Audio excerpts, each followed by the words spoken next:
Hey guys, TCG Collector back at it again with another deck tech for you. Today I have a deck that was generously provided by one of the owners of my local LGS. Shout out to Jason for letting us look over his deck. Without further ado, let's hop into it. So our commander for the deck is Beledros Witherbloom.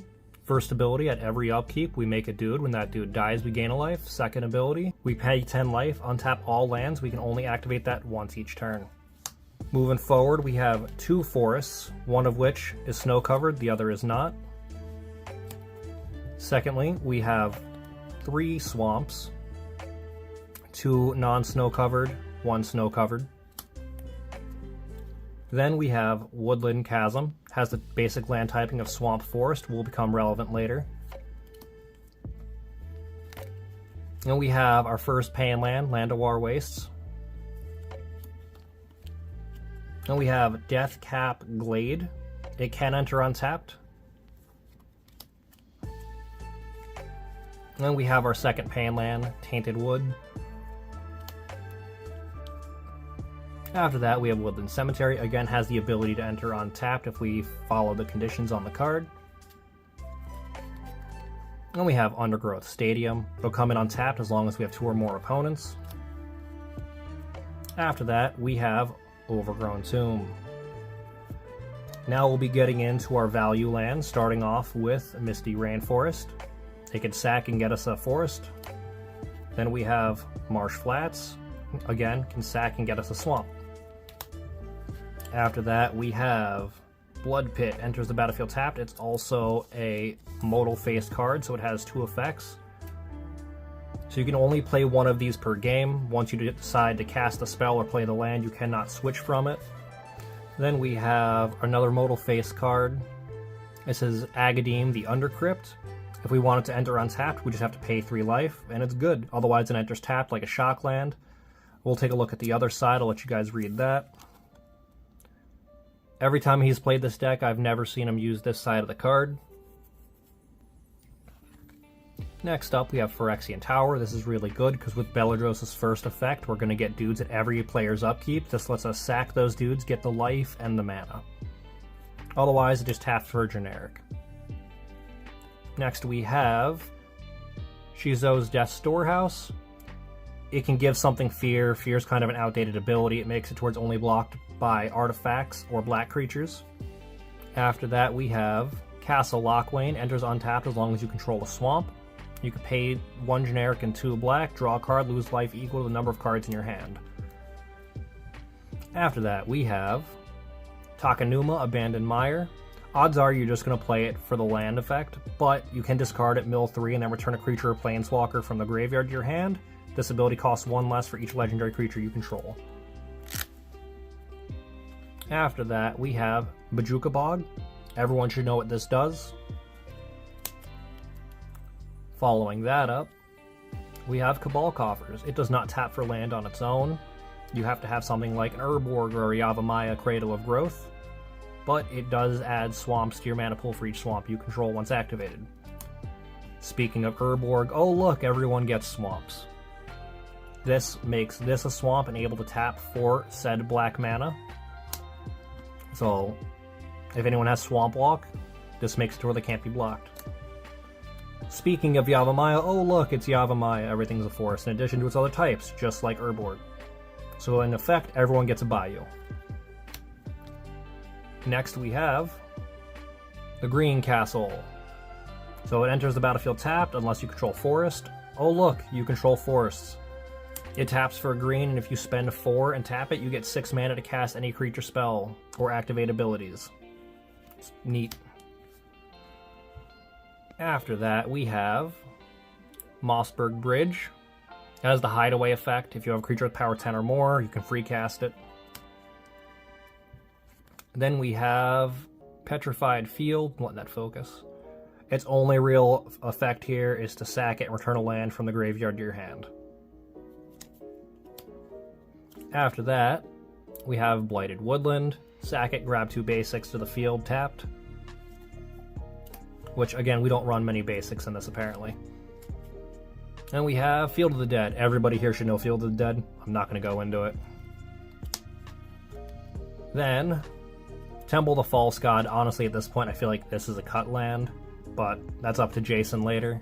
If you have any new suggestions, let him know. This deck was given to me before Karlov Manor came out, so it's just taken a while to get the video out. Then we have Fabled Passage, just, you know, your bulk bin fetch land. After that, we have Reliquary Tower. Following up Reliquary Tower, Exotic Orchard. It's a filter land, like it gets you any color your opponents have. It's not horrible, not the greatest. And then the big granddaddy of all commander lands, Command Tower. That's it for the lands. What's going on, my fellow collectors? We got another giveaway to give out. We got this gorgeous Dragon Shield playmat. It's about twice the size of a regular mat. Provided to us by my local LGS, SI Hobby. I'll have their link in the description. In addition, they also gave us a Kamigawa Fat Pack.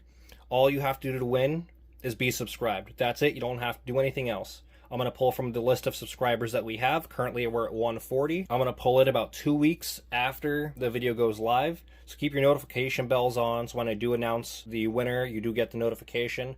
Also, I'll have a TikTok linked. The announcements will either be on there, here, or on my Instagram. All links will be in description. Alright guys, enjoy the rest of the video. Peace. Alright guys, now we're going to be jumping into the main deck here. I'm just going to place it down. We're going to hop right into it. To start off with, we have everyone's favorite Soul Ring. And then we're going to go ahead and give them the clamps. +1/-1, when it dies, draw a card. Which is really good for our pests, because there are 1/1s. So we can just put it on there, draw 2 for free.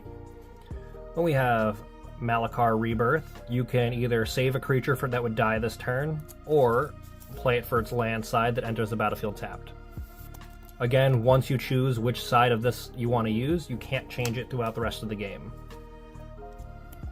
Then we have Reanimate. Everybody should know what Reanimate does. We're not going to go into it. If you need to pause, feel free. We have Essence Warden, Soul Warden's Green Sister. Whenever a creature enters the battlefield under your control, you gain a life, which again, we're making creatures with our commander, so we gain life when they enter.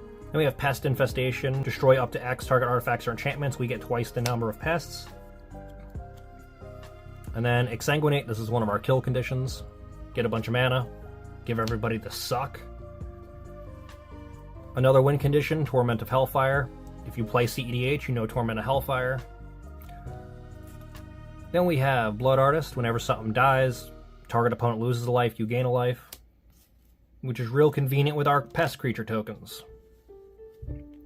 And we have Zulaport Cutthroat. It's the same thing as Blood Artist, but instead of one person, it's more than one. Then we have Plump the Forbidden. 2 mana for an instant. You can sacrifice any number of creatures, 1 or more. You create a copy of this spell for each creature sacked. You draw a card and lose a life. Which again, we're making tokens. Tokens love to be sacked.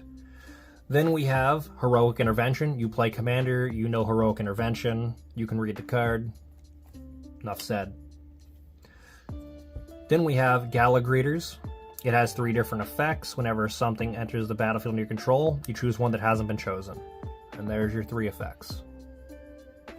Then we have Sylvan Library. So at the beginning of your draw step, you draw 2 additional cards. Choose 2 cards in your hand that were drawn this turn. For each of those cards, pay 4 life or put them back on top. Up next is Nature's Lore. It just lets you get a forest card into play. Any card with a subtype forest. Then you shuffle the library. After that, we have Into the North. This lets you get a snow-covered land, which we have 2 of. So it's either a dead card or it's really good early. There's no in between. After that, we have Rampant Growth. Search your library for a basic land, put on the battlefield tapped. Following that up, Farseek lets you get one of these aforementioned land types, and you put it directly on the battlefield tapped. Then you have 3 visits. Grab yourself any forest.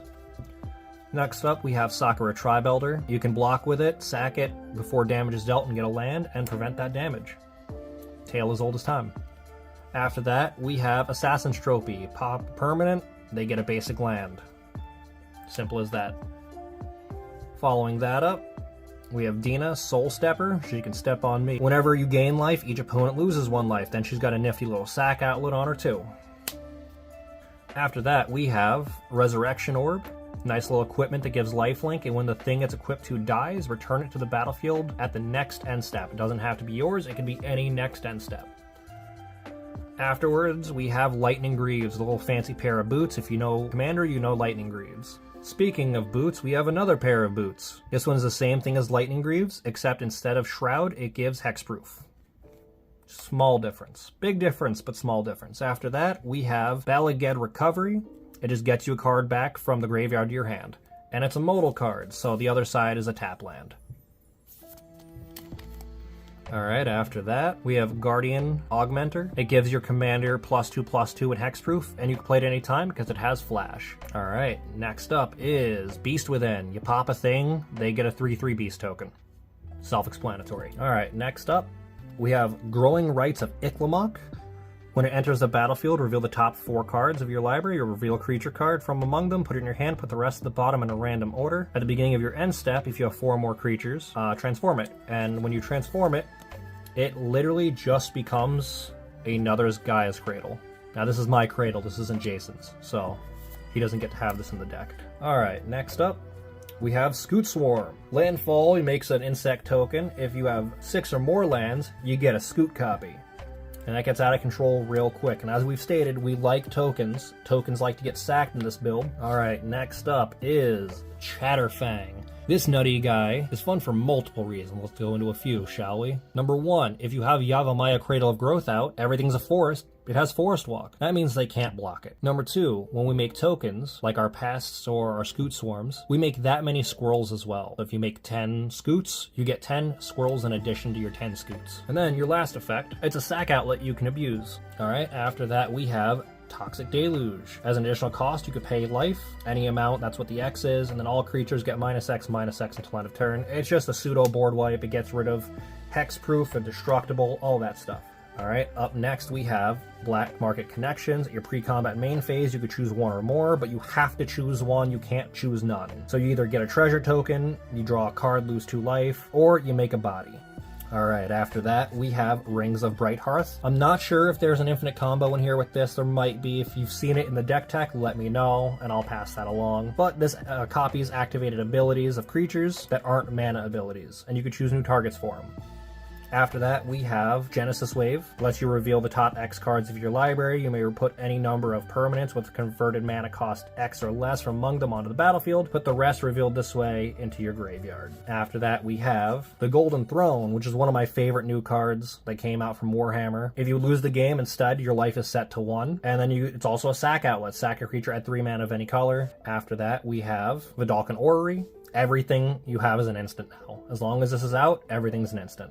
Then we have Sky Shroud Claim. It lets you get 2 forest cards from your deck to your field. Alright, up next we have Deadly Rollick. It's a 4 mana instant, but if we control our commander, it's absolutely free. You can target 1 creature and send it to the Shadow Realm. That means exile. Alright, up next we have Mirkwood Bats. So whenever you create or sacrifice a token, each opponent loses 1 life. After that we have, alright, next up we have Lethal Schemes. It has Convoke, so we can use our creatures to pay for that 2 generic mana right there. Destroy target creature or planeswalker. Each creature that convoked Lethal Schemes connives. And I'll have the ruling on the top left-hand corner for connive if you're not familiar with it. Alright, next up we have Rise of the Witch King. It just makes each player sack a creature. If you sacrificed a creature with this card, then you return a different creature from the graveyard to the battlefield. Alright, coming up next we have Binding of the Old Gods. It has 3 levels. Level 1 is pop non-land permanent and opponent controls. Level 2, search your deck for a forest. Level 3, all your creatures gain Death Touch until end of turn. After that, we have Culling Ritual. 4 mana for a sorcery. Destroy each non-land permanent with mana value 2 or less, and then you add either green or black for each permanent destroyed this way. Alright, next up we got Return of the Wild Speaker. You can only choose one of the following effects. Odds are you're going to choose the first one unless you're going for an all-out kill swing. So you draw cards equal to the greatest power among non-human creatures you control, or all your non-humans get +3/+3 until end of turn. Alright, next up we have Stinging Study. 5 mana for an instant. It lets you draw cards and lose life equal to your commander's CMC. Alright, after that we have Frav. He has a partner effect. We don't care about the partner effect, but he does have a sack outlet that makes target player draw X cards and lose X life. Or X is the amount of creatures sacrificed. He also gets stronger when you use this effect. Alright, up next we have Sir Conrad. If you've played Commander, you know who Sir Conrad is. He likes it when things die, and he loves it when things leave the graveyard. In fact, he loves it so much, he'll help you put things in the graveyard. And when things die or leave the graveyard, he deals 1 damage to each opponent. Alright, up next we have Reclamation. Whenever a creature you control dies, you gain a life and draw a card. Alright, up next we have Regal Behemoth. When he ETBs, you become the Monarch. As long as you are the Monarch, all of your mana taps for an additional 1. Right, up next we have the Witch Knight. So it is a 6 mana creature that when it enters the battlefield, you sacrifice any number of artifacts, enchantments, or tokens and draw that many cards. We have Big Dreadhorde Mommy Liliana, which is great. She makes a token. She makes each player sacrifice 2 creatures. We don't care about that ult. That ult's kind of shit. But her big effect is this top one. Whenever a creature you control dies, draw a card. Next up, we have Bolas's Citadel. You may look at the top card of your library anytime, and you can... Next up, we have... Oh, that's a big CEDH piece. We have Bolas's Citadel. It lets you look at the top card of your library at any time, pay life to cast the top card of your library instead of mana, and if someone's already at 10, or most of the board's at 10, you could tap it, sack 10 non-land permanents, and each opponent loses 10 life. Gorgeous. Alright, after that we have... Well, that's 2 cards. Avenger of Zendikar. On ETB, you make plant tokens equal to the number of lands you control, and whenever a land enters the battlefield, all of your plants get +1/+1 counters. Alright, after that, we have Zendikar Resurgent. Whenever you tap a land for mana, you add 1 additional land that can produce. So you tap a forest, it makes a forest. And whenever you cast a creature spell, draw a card. So even better, right? You're in green, you're going to cast creatures. After that, we have Symbiosis. This is another one of those dual-faced cards. So you look at the top 7 cards, put a creature card from among them onto the battlefield. If its CMC was 3 or less, it gets 3 additional 1/1 counters. The rest go to the bottom in a random order. And then we'll look at the other side. This is another one of those shock land types without having the subtype. You can pay 3 life and it enters untapped, or you don't and it enters tapped. Again, you can only pick one of those 2 sides per game. You cannot switch back and forth. Alright, next up we have the Big Daddy, Nyx Bloom Ancient. When you tap a permanent for mana, it produces 3 times that much instead. So now all of your lands produce 3. If you have a land that produces more than 3, it produces 3 times that amount. Alright, after that we have Broker of Blood. Its big thing here is whenever you lose life, you draw that many cards. So if you lose 3, you draw 3. And it has a built-in way to make you lose life with the first effect, pay 1 black and 2 life. Target creature gets -1/-1 until end of turn. After that, we have Kamal. At the beginning of combat on your turn, creatures you control get +3/+3 and trample until end of turn. Its second effect is it can make a land a creature and has indestructible vigilance, haste, but it's still a land.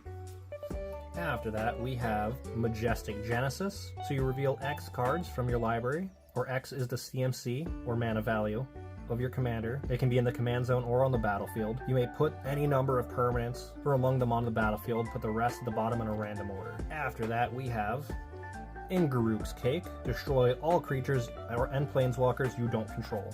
And after that, we have Rise of the Dark Realms. You get all creatures from all graveyards on your field. It's as simple as that. And then the last card we have here for today, for this deck tech, the Great Henge. It costs X less, where X is the greatest power among creatures you control. It taps for 2 green and gives you 2 life as well. Whenever a non-token creature ETBs, you get a 1/1 counter on it and you draw a card. That's it. That's the deck tech. If you guys enjoyed, please sub. I'm trying to get to 500 subscribers by the end of the year. If you like it, leave a comment.